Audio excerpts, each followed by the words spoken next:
Okay, this is AP Chemistry's podcast 4.2.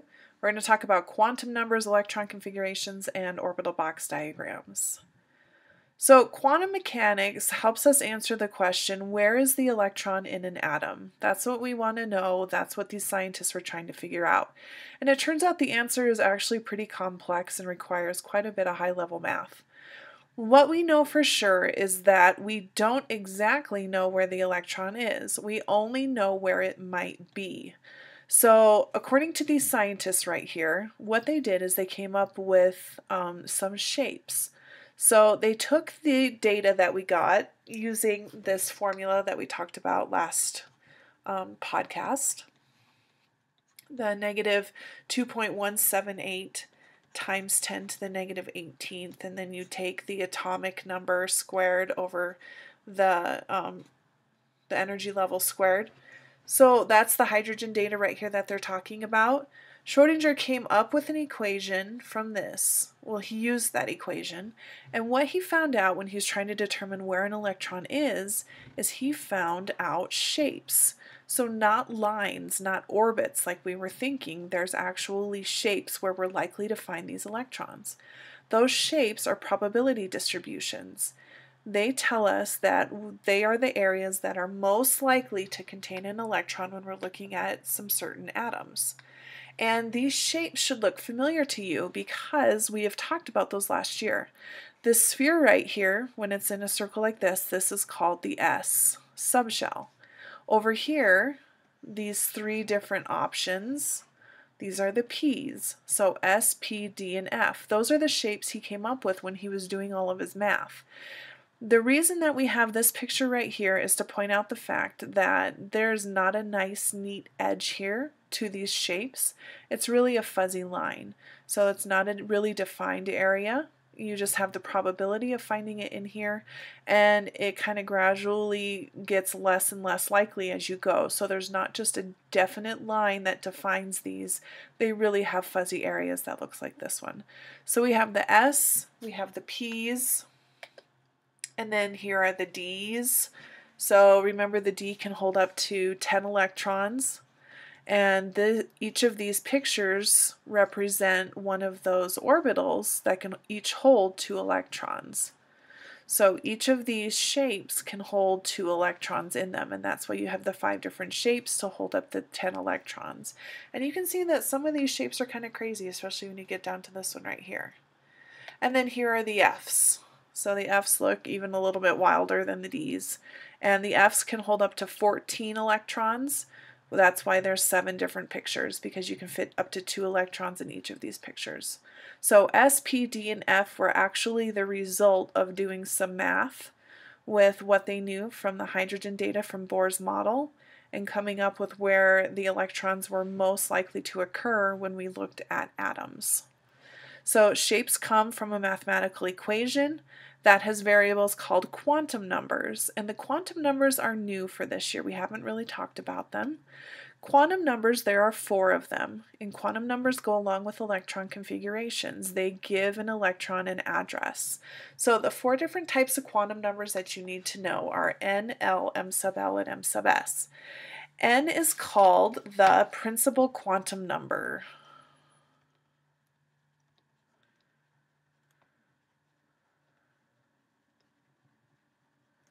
And really, it is the row number. That's how you want to think of it. This L right here, I think it's called the azimuthal. I don't really know how to say that quantum number. But it represents the S, P, D, and F. That's what you're looking for with that number. The M sub L represents, it's called the magnetic quantum number.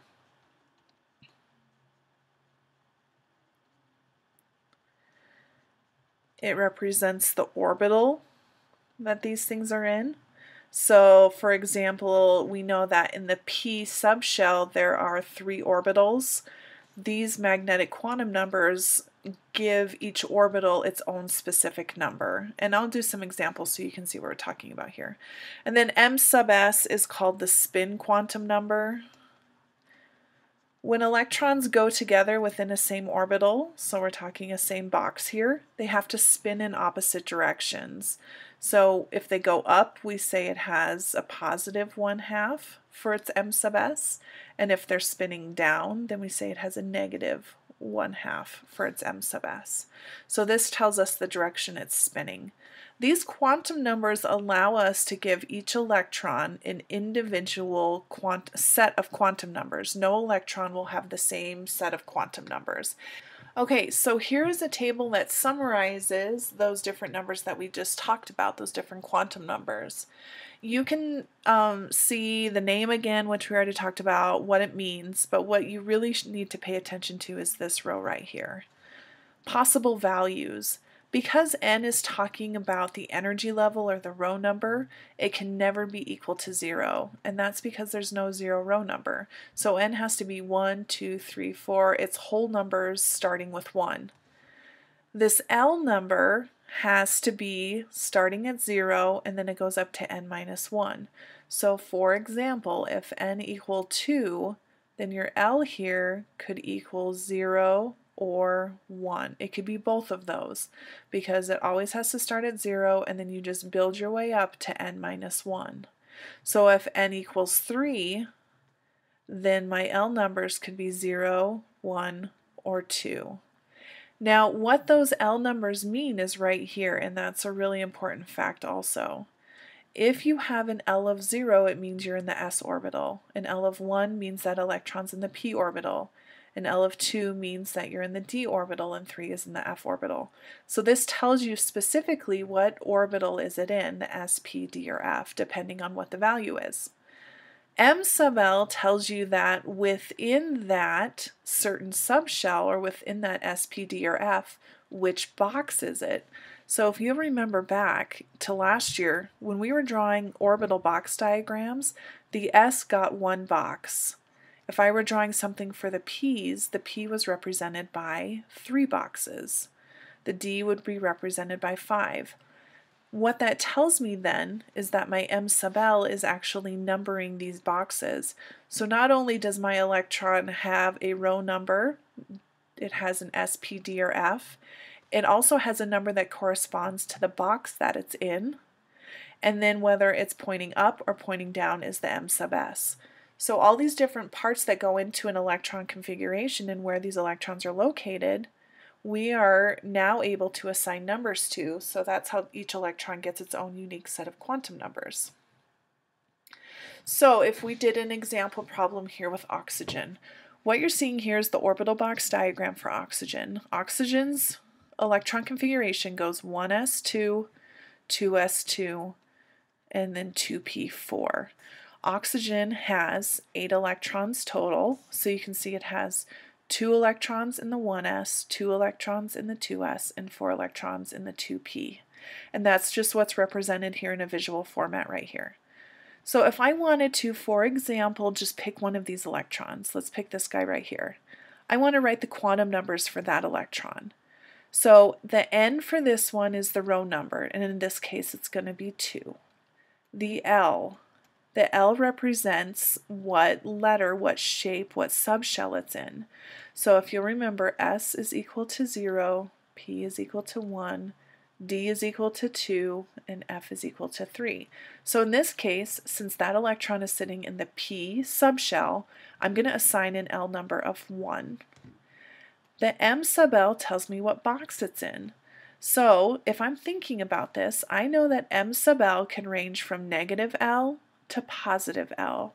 So how that works is this must be box -1, 0, and +1. So this electron that I chose would have an M sub L equal to 0, and the M sub S would be equal to a +1/2 because it's spinning up. Let's choose this one right here if I wanted to do quantum numbers for that one. The N would be equal to 1 because it's in the first energy level. The L would be equal to 0 because we're talking about the S, and S is represented by number 0. M sub L would also be 0 because there is only one box and it ranges from -L to +L. Since L is already 0, M sub L is also 0. And then m sub s would be equal to a negative 1/2 because that electron is pointing down, so it's spinning down. And we're going to do a lot more practice with these, but all we're doing is we're taking those electron configurations and we're picking out specific electrons and we're giving all the information about it. So that's what these quantum numbers are. All right, going into the periodic table just a little bit, we talk about Dmitri Mendeleev. Here he is. This is the first table he came up with. Remember, he's the guy that left gaps, like one there and one there, for elements that hadn't been discovered yet, but he was pretty sure that they should go there because there were gaps in his table. So he predicted the location of certain elements, and some were discovered during his lifetime, so he did it correctly. What he did, though, is he grouped his elements. He ranked them by increasing atomic weight, and then he grouped them by similar properties. How did they react?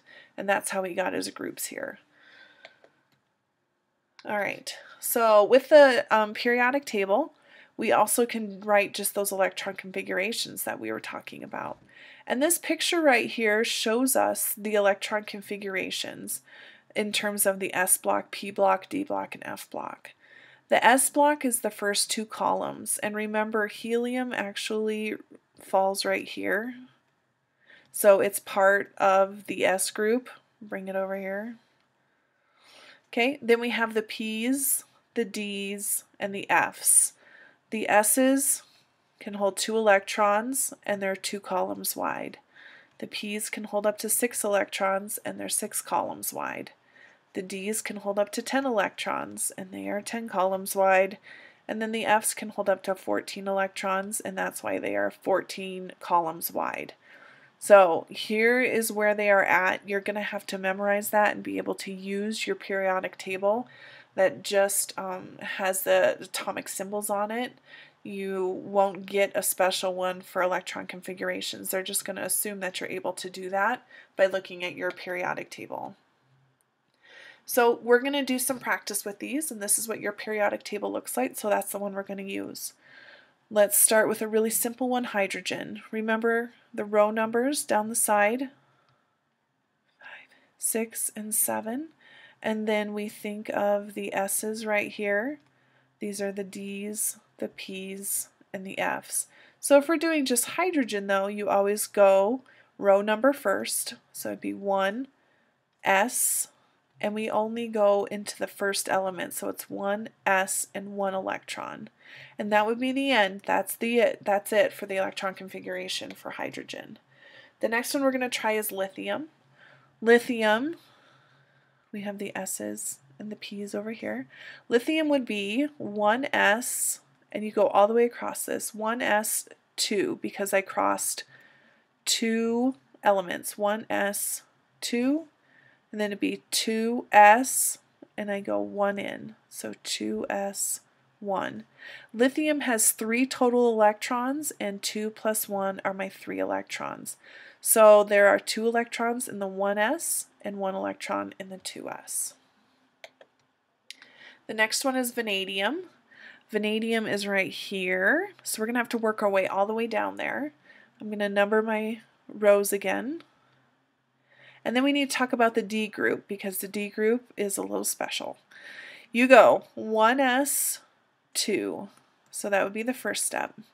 Then you fill the 2S, 2. And then I go 2P, and I go 1, 2, 3, 4, 5, 6, because I need to go all the way through that row. And then I have 3S2. And then I can finish off this row and go 3P6. And then 4S2. Now what's special about the D's when you get there is we say it's D minus 1. These are the 4 S's, but it's actually the 3 D's that come next, and then it goes back up to the 4 P's. So when you get to the D's, you have to take 1 away from the row number. And if you remember the F's, you have to subtract 2 from the row number. So the 4 S's, and then we get to the 3 D's. So 3D, and vanadium is 3 into the D block there. So 1s2, 2s2, 2p6, 3s2, 3p6, 4s2, and then 3d3. And if I were to add up all these superscripts right here, I would get up to the 23 electrons that I need for vanadium. The next one is bismuth, and bismuth is right here, so it's quite a ways down, but we're going to write the whole thing out. So I'm going to start over here. We start at the top, 1s2. They always start the same. If you can start to recognize the pattern, it makes it go a little bit faster. So S, we'll do our D minus 1, P, and our F minus 2 down here. So I have 1S, 2, and then I go 2S, 2, and then 2P6, and then 3S, 2, so I'm to here, 3P6, and then we go 4S2, and then I go into the 3Ds, and there's 10 of them. And I go back up to 4p6, 5s2, and then I drop down to the 4d10s, and then I go back up to the 5p6. I'm going to have to go down to the next row. So 5p6 takes me through the 5th row, 6s2, and then right here and here you need to remember that you've got to drop down and do the F's first and then come back up. So the lanthanide series comes next. So you go 6s2, 4f14, because you have to take 2 away from the row number for the F's. Then you come back up and do the D's. So 5d, 10, and then 6p, 1, 2, 3. So that would be the entire thing written out for bismuth. Alright, the noble gas configurations are your shortcuts. So examples with those, if we wanted to do bismuth, because that was such a long one, but if I wanted to do the noble gas configuration for that, what you do is you find your element, in this case it's bismuth, you go up a row all the way to the noble gas that comes before it. So for bismuth it's xenon. I'm going to put the xenon symbol in square brackets, and then all I have to do is write the electron configuration for the row that bismuth is in.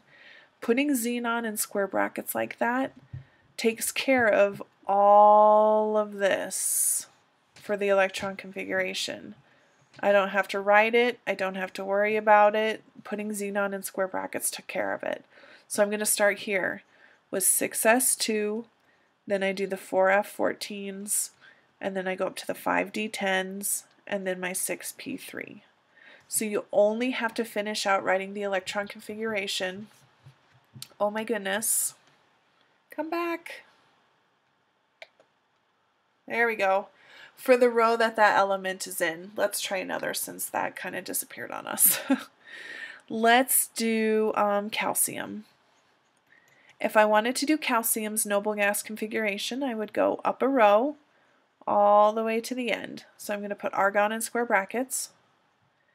And then all I would have to do is, that is the 4th row, so it'd be 4s2. And that's how you would do calcium for the shortcut, the abbreviated way to do that. Alright, there are some rules that you have to follow when you're doing electron configurations, and there's 3 of them. The first one is called the Aufbau principle. It says that you're going to fill the lowest energy level first, and that's the reason that you always fill the 1s first, and then you go to the 2s and then to the 2p. So the diagram that we have over here is showing you that the energy increases as you build your way through the periodic table.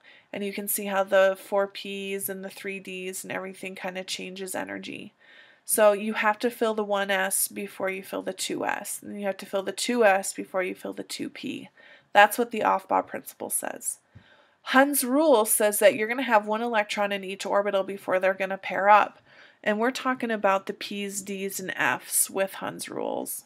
P, d, and f, because we need to have more than 1 box. So for example, if I were trying to do 2p3, that was the ending, and I wanted to write it in here, I would give each electron its own space. I wouldn't do 1, 2 together and then one by itself and leave an orbital empty. Electrons are like siblings. If there's 3 rooms and 3 siblings, the electrons are going to take their own room. They're going to take their own orbital. So you need to make sure you pay attention to those when you're filling in orbital box diagrams. The Pauli exclusion principle says that each electron has its own quantum numbers. This is the reason why if you're putting electrons in a box, you have to show one up and one down. You cannot have 2 electrons in the same box, both spinning up. That doesn't work because that means that those 2 electrons are going to end up with the same set of quantum numbers. So in order for these electrons to have their own quantum numbers, when you put them into their orbital boxes, one needs to be spinning up and one needs to be spinning down. And then the last thing that we're going to talk about here is orbital box diagrams and stability. You need to understand that full orbitals are very stable, elements like that. Half-filled orbitals are also pretty stable. So if I have the 2s filled in like this, that is a very stable electron configuration for that element to have. It's happy with that because this is full. This and this and this being half-filled, because that 2p would be half-filled if I had 1 electron in each of those, is also stable. So the atom that has an electron configuration that looks like this is actually more stable than one that looks like this, where I would have maybe 1 and 2. This is not as stable as if we were to fill the whole thing halfway. That being said, if we entered the rest of these in, we know we're going to have a noble gas here, which we know are very stable as well. So full orbitals and half-filled orbitals, those are the stable kind of configurations for your elements, and we'll see how that relates to periodic trends as we look at those in the next chapters. Alright, so that's it. Electron configurations, you're just going to do a lot of practice with those, making sure that you can do them off your yellow periodic tables. And then you need to make sure that you understand when we're drawing orbital box diagrams how you fill those in, and then also the different quantum numbers.